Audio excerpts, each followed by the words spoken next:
2025, the year of Iggy Pop, part 2, the CD portion of the collection, and an essential part because there is a lot of Iggy's catalog that is only on CD.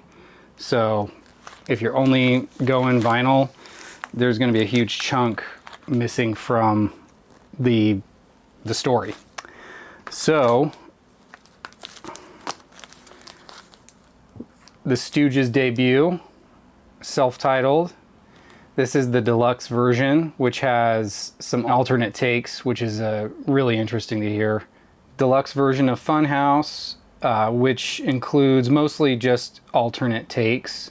They just set up as like a live band and just did take after take, and so the alternate version is really very widely on this album. And the deluxe version of Raw Power, because I did want the David Bowie mix on CD. I already had the Iggy version of Raw Power, so this one includes the Bowie mix and then also a lot of live tracks and a couple of bonus tracks from the era.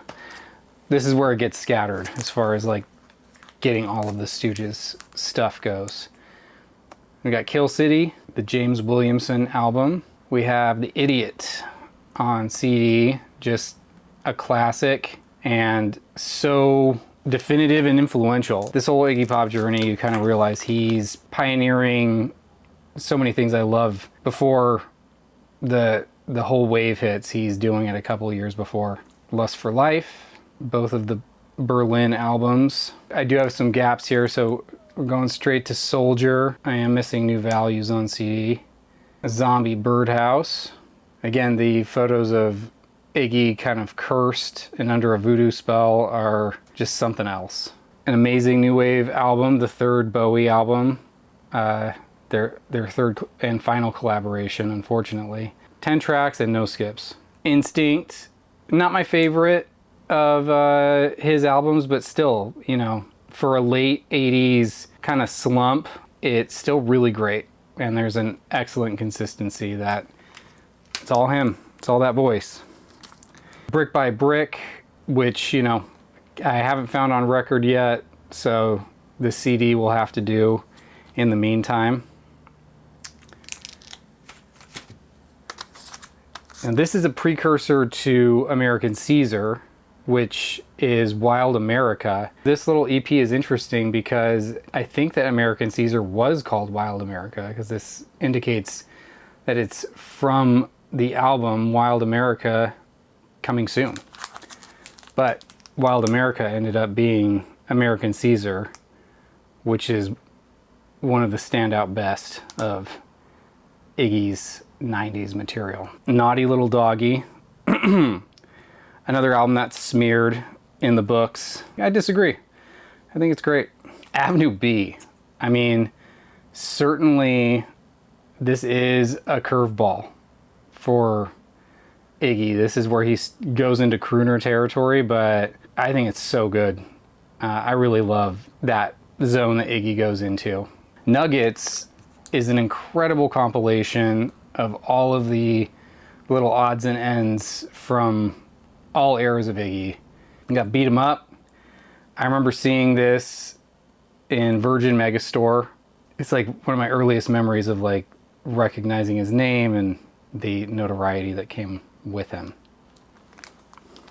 That's a visceral childhood memory. And Skull Ring, another smeared album for some reason. Maybe because it's a lot of collaborations, but you know, I really don't mind a Green Day song with Iggy singing. That sounds good to me. So I really do love this album, and his collaboration with Peaches, it's just kind of perfect. And then the Stooges reunite, and here's The Weirdness. Amazing album, start to finish, no skips. Preliminaire, I don't think it exists on vinyl yet, but amazing bossa nova covers. I really hope that it does get issued on vinyl one day. This is Roadkill Rising, which is a massive 4-disc compilation of just bootleg live recordings through every era of Iggy. So that's why I thought it was worthwhile to have, and the artwork's pretty great too. Après, all French songs sung by Iggy Pop. I'm telling you, he could get away with anything. Like even more than Bowie can. Maybe because Iggy's an underdog. And we got Ready to Die, the final Stooges record. Post-pop depression, of course. It's a beautiful collaboration between Josh Homme and Iggy Pop. There's Free, kind of a perfect blend of his crooner, his jazz instincts, and then also just rock and punk. The final record that's come out, hopefully there's more on the way, because the man is still touring, and he's just announced 2026 dates. But this is Every Loser, and this is so killer. Only Iggy could pull off a punk record like this so late in his life.